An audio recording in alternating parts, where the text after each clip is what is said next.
Si Taal, natake na si Taal kagabi. Natake ng tupak niya. Natulog siya dyan. Ang tagal talaga. Shhh! Natulog siya. Tapos nagulat ako. Nandito na, nakatulog. Higa na siya dito. Sumuka yan siya eh.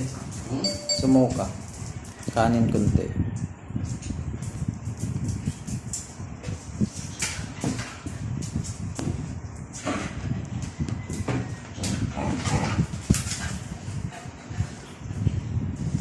Ano ba yan? Si Chanel parang kasi